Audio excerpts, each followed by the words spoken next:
नमस्कार, स्वागत है आपका बिहार समाचार में। बिहार में दंगे फसाद हो रहे हैं। बिहार के नालंदा और सासाराम जल उठा है। बिहार में बीजेपी और महागठबंधन की सरकार ने मिलकर दंगे फसाद किए हैं। ये लोग आपस में ही एक दूसरे पर आरोप लगा रहे हैं। तो वहीं बिहार पुलिस की तरफ से भी बड़ी खबर आ रही है। आरोपियों को सीधी धमकी दी गई है। कहा गया है कि क्या हम उपद्रवियों का एनकाउंटर कर दें। इसके साथ ही बिहार में नौकरी और रोजगार को लेकर भी बड़ी खबर आ रही है। तेजस्वी यादव और मुख्यमंत्री नीतीश कुमार जी ने बिहार वालों के लिए कई बड़े ऐलान कर दिए। साथ ही बिहार में शराबबंदी को लेकर भी बड़ी खबर है। तो आज की बिहार की बड़ी और गर्मागर्म खबरों पर बात करेंगे। इससे पहले आपसे एक छोटी सी अनुरोध है, कृपया वीडियो को एक प्यारा सा लाइक अवश्य कर दीजिएगा। आपका लाइक करना ही हमारी मेहनत का फल होता है। बिहार के सासाराम और नालंदा से हिंसा की बड़ी खबरें सामने आ रही है। देखिए, सासाराम से खबर है कि हिंसा के बाद घर छोड़ने को मजबूर हो गए हैं लोग। बोल रहे हैं कि कोई कभी भी मार सकता है। पूरे सासाराम में डर का माहौल है और ऐसी खबर ईटीवी बिहार के द्वारा चलाई गई। देखिए, खबर है कि बिहार के सासाराम में हिंसा मामले में 24 घंटे के बाद भी हालात ठीक नहीं है। रामनवमी के एक दिन बाद हुई घटना के मामले में लोग डरे हुए हैं। इलाके के लोग घर छोड़कर भाग रहे हैं। पीड़ितों का कहना है कि यहाँ पुलिस की ओर से कोई सुरक्षा नहीं है, कोई कभी भी आकर मार सकता है, इसलिए हम लोग अपना घर छोड़कर भाग रहे हैं। इलाके के लोग इतने डरे हुए हैं कि वे अपना घर छोड़कर शहर से दूर जा रहे हैं। पीड़ित परिवारों का कहना है कि पुलिस पर हमें भरोसा नहीं है, पुलिस की ओर से कोई भी सुरक्षा नहीं दी जा रही है। यहाँ कभी भी कोई भी अप्रिय घटना हो सकती है, इसलिए घर छोड़ने को हम लोग मजबूर हो गए। तो यहाँ की एक पीड़ित महिला ने यह भी कहा कि घर का सारा सामान तोड़ दिया गया, घर में लूटपाट की गई, बेटी की शादी के लिए रुपए रखे हुए थे, सभी लूट लिए गए, लेकिन पुलिस कुछ भी नहीं कर पाई। उल्टे पुलिस ने तो कहा कि घर में ताला नहीं लगाइए, और घर से बाहर आए तो इसके बाद सारा सामान लूट लिए गए और आग भी लगा दी गई। पुलिस की ओर से कोई भी सुरक्षा मुहैया नहीं कराई जा रही है। तो स्थानीय तरन्नुम ने कहा है कि हम लोग यहाँ रहकर आखिर क्या करेंगे, घर छोड़कर जा रहे हैं, स्थिति ठीक नहीं है, 5 लड़की है, उनकी शादी करनी है, लेकिन यहाँ कोई सुरक्षा नहीं है। तो वहीं स्थानीय अजय महतो ने कहा है कि यहाँ खूब ईंट पत्थर चला, यहाँ के लोगों में दहशत का माहौल है।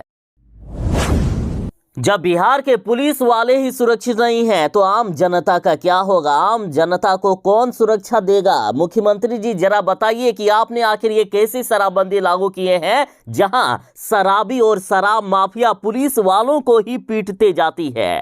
देखिए, बिहार के शेखपुरा से बड़ी खबर आ रही है। शेखपुरा में छापेमारी करने गई पुलिस पर टूट पड़े शराब के धंधेबाज पत्थर से, लाठी से, जिससे बना उससे पुलिस वालों को दौड़ा दौड़ा कर पीटा गया। किसी तरह से पुलिस वाले अपनी जान बचाकर भागे। और अब बिहार के पटना से बड़ी खबर आ रही है। पटना में पुलिस पर पथराव मामले में 400 लोगों के खिलाफ एफआईआर दर्ज किया गया है। यहाँ एक बड़ी घटना हो गई थी। एक मासूम की गला रेतकर हत्या कर दी गई थी। उसके बाद आक्रोशित लोगों को पुलिस समझाने गई थी। इसी दौरान पुलिस टीम पर ही हमला कर दिया गया। कई पुलिस वालों को इतना मारा गया कि वे लोग उठ भी नहीं पा रहे थे। कई पुलिसकर्मी बुरी तरह से घायल हो गए। दरअसल घटना शनिवार की पुनपुन थाना क्षेत्र के अलाउद्दीन चक के पास की है, जहां एक 12 वर्षीय मासूम की गला रेतकर निर्दयता पूर्वक हत्या कर दी गई, जिसके विरोध में तकरीबन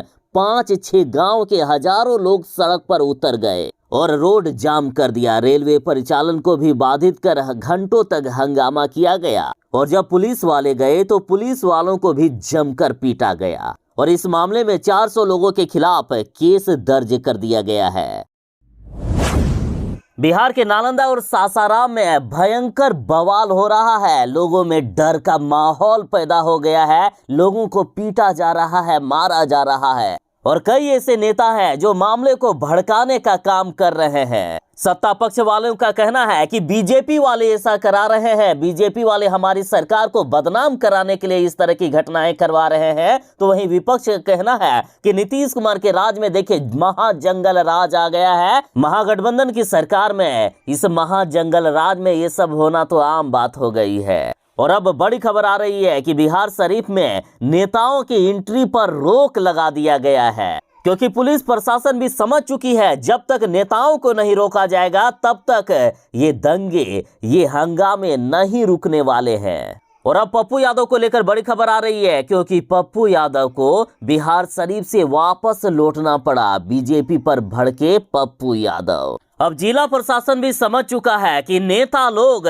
इस दंगे को भड़काने का और भी काम करेंगे, इसमें तेल डालने का काम करेंगे इस आग में। और अब बड़ी खबर है कि बिहार के नालंदा में शहर में जाने से पप्पू यादव को भी रोक दिया गया। जिला प्रशासन का सख्त आदेश है कि कोई भी पॉलिटिकल लोगों को शहर में नहीं आने दिया जाए। और अब पप्पू यादव ने कहा है कि भाजपा, आरएसएस, विश्व हिंदू परिषद और बजरंग दल ये लोग हिंसा फैलाने का काम कर रहे हैं। पप्पू यादव ने अमित शाह पर निशाना साधते हुए कहा कि बिहार में जानबूझकर धार्मिक उन्माद की साजिश रची गई है। इन्होंने कहा कि अमित शाह का जरा ये बयान आपको याद होगा कि लटका कर मारेंगे। देश के गृह मंत्री की भाषा जब हिंसक हो तो यहाँ अमन चैन की कल्पना आखिर कैसे की जा सकती है। इन्होंने पूछा कि अमित शाह के आने से पहले बिहार के सासाराम और बिहार शरीफ को टारगेट क्यों किया गया। इन्होंने कहा कि नीतीश कुमार जी, आप देश को बताइए कि ये दंगा आरएसएस, बजरंग दल और विश्व हिंदू परिषद साजिश के तहत किए हैं। बिहार के कई जिलों में हंगामे हो रहे हैं, चाहे नालंदा की बात करें, सासाराम हो या फिर बिहार, हर जगह से हिंसा की खबरें सामने आ रही है।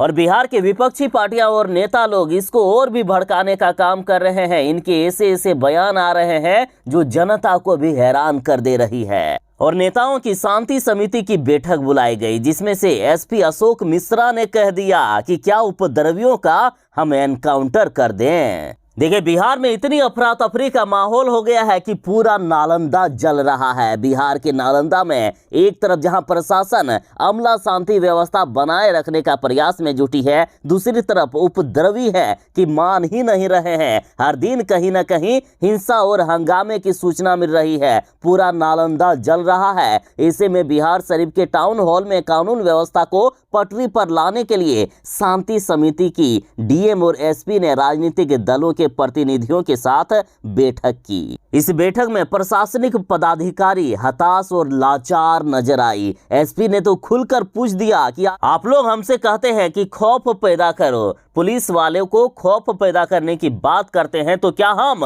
उपद्रवियों का जाकर एनकाउंटर करने लगे? इसकी हमें अनुमति नहीं देता है कानून। तो इधर देखिए, पुलिस अधीक्षक अशोक मिश्रा ने कहा कि बिहार शरीफ में इतनी बड़ी घटना घट जाना जिला प्रशासन और पुलिस प्रशासन के लिए शर्म में डूब मरने की बात है। आखिर बच्चों के पास इतने सारे हथियार आ कहां से रहे हैं। साथ ही कहा गया कि अफवाह फैलाने वालों के विरोध भी कठोर कार्रवाई की जाएगी। नीतीश कुमार के पार्टी जदयू के विधायक ने गुंडों की भाषा बोल दिए हैं। जरा आप इनका विवादित बयान सुनिए। जदयू विधायक गोपाल मंडल का कहना है कि सीएम नीतीश का जो भी विरोध करेगा उसकी गर्दन उतार दूंगा। गोपालपुर के विधायक गोपाल मंडल ने सीधा बीजेपी नेताओं को चुनौती दे डाली है। इन्होंने भाजपा पर निशाना साधा और कहा कि मेरे सामने कोई यदि नीतीश का विरोध करता है तो मैं उनकी सीधी गर्दन उतार दूंगा। इन्होंने कहा कि नीतीश कुमार ने जितना काम किया है उतना किसी ने नहीं किया है। बीजेपी सिर्फ झूठ बोलने का काम करती है। साथ ही ये बोले कि मुझसे बीजेपी के नेता भी डरते हैं, इसलिए कोई मेरे सामने नीतीश कुमार का विरोध नहीं करता है। यदि किसी ने भूल से भी कर दिया तो उसकी गर्दन उतार देंगे। बिहार के स्कूली बच्चों के लिए बड़ी खबर है। सोमवार से स्कूल की टाइमिंग में बदलाव कर दिया गया है। सुबह 6:30 बजे से लेकर 11:30 बजे तक अब क्लास चलेगी। देखिए, बिहार सरकार के शिक्षा विभाग की तरफ से बड़ी खबर आ रही है। पटना में जिला शिक्षा पदाधिकारी ने आदेश जारी किया है कि 3 अप्रैल की सुबह 6:30 बजे से लेकर 11:30 बजे तक स्कूल संचालित होंगे। वहीं 11:30 बजे में मध्याह्न भोजन की व्यवस्था की जाएगी। सभी विद्यालयों के प्रधानाध्यापकों को निर्देश जारी कर दिया है कि बच्चों के अभिभावकों को विद्यालय समिति के सदस्य के इस आदेश से अवगत करा दिया जाए।